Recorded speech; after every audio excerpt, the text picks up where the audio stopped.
You're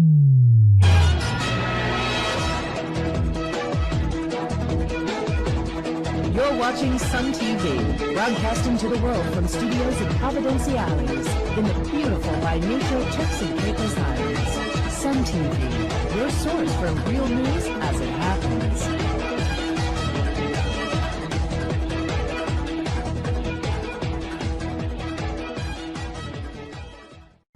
I'm April Brew, and thanks for watching Sun TV News. The $10 million expansion of the Providenciales International Airport has started, and CEO of the Airports Authority, John Smith, has promised that it will be well within budget and also on target for completion by the end of next year. When Sun TV caught up with Mr. Smith on Tuesday, he told us that the contractor Dolman Construction has started the new traffic system, almost completed the Upper West parking lot, and now they have begun construction works on the terminal building. We hear more in this report. As we speak, we're progressing with the 72-week redevelopment of the airport terminal. That is the extension of it, pretty much doubling the size. The car park area has been fully excavated, and we're moving rapidly ahead with that. We're now into the area that is one can describe as that will require more disruption management than any other area, the extension of the terminal itself. We have built a corridor, so to speak, that is going to be fully littered and air conditioned to ensure that we minimize the disruption and the discomfort to the passengers as they travel. To date, we're well on schedule, probably slightly ahead of schedule. It is well on budget as well. We hope to move it forward very swiftly.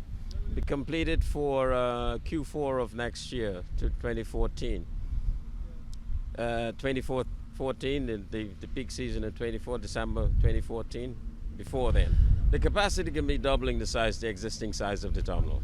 In terms of numbers, we're looking to have well in excess of, let's say we got about 92,000 square feet. We're currently sitting on 52,000, so we're going to have more than that internal space. Mr. Smith also gave us an extensive overview of some of the features of the new airport terminal, which will be a world-class structure. Extension in the domestic area, now extension also in the arrivals area. We have redundancy in the carousels, introduction of a QTS or common share system for the passenger counters, extension in the car parking facility, and the increase and introduction of more amenities befitting that of the destination.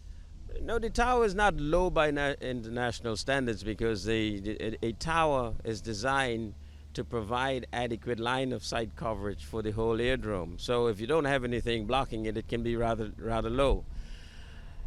As we proceed with the master plan, we're in the process now of revising our master plan. It's fair to say that there's every possibility that we'd have to relocate the tower to a different location. Not only the tower, but also the fire hall.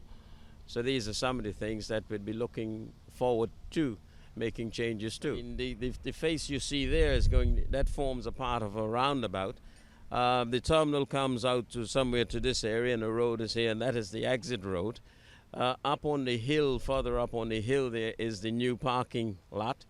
The existing parking lot remains, and we extend the other park.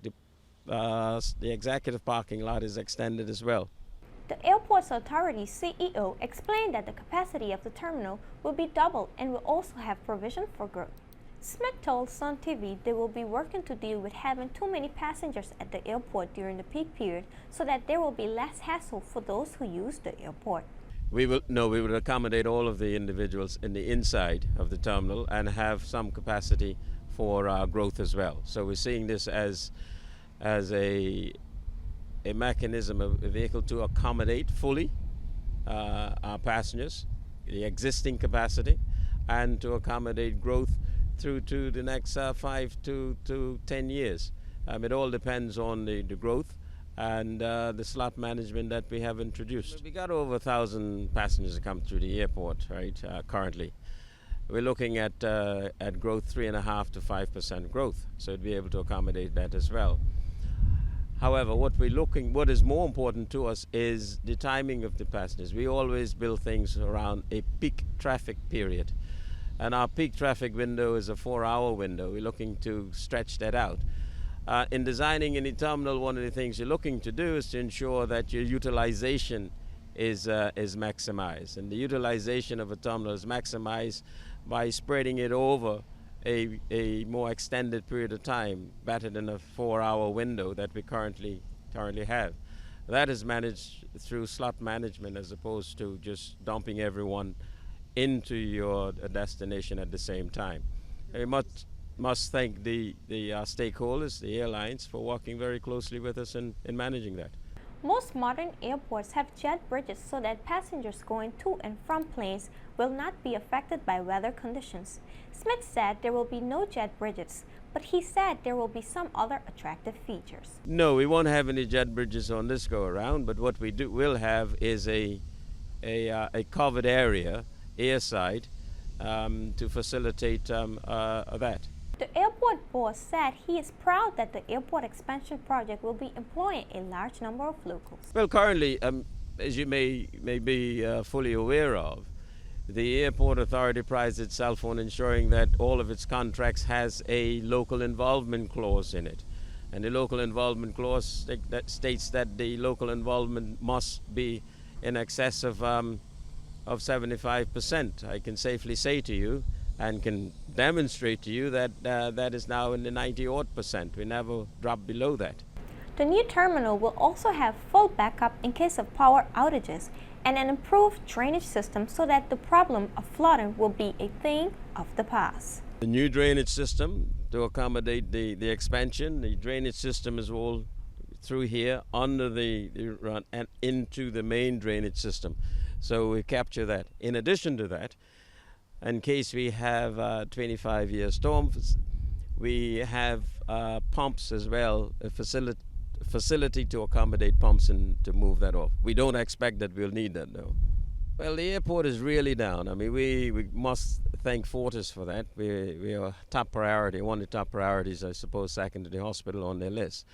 And if we have a disruption for a minor period of time, we have now, would be in the new terminal, the whole terminal will have a full backup facility. Currently we have an airside and selected areas, but with the new design, the whole terminal will have full backup facility. A female American visitor to the Turks and Caicos Islands died after snorkeling in the waters off the Sands Resort in Grace Bay, Providenciales on Tuesday, June 18, 2013. Police spokesman Audley Oswald said that around 10:40 a.m. on the said date, multiple police units and a medical unit from the hospital responded to the resort with a woman who had been snorkeling emerged from underwater unconscious.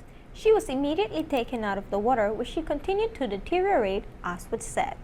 He said CPR was initially administered on the beach by a first aid unit on the scene, but the female was non-responsive even after EMT medics took over the procedure.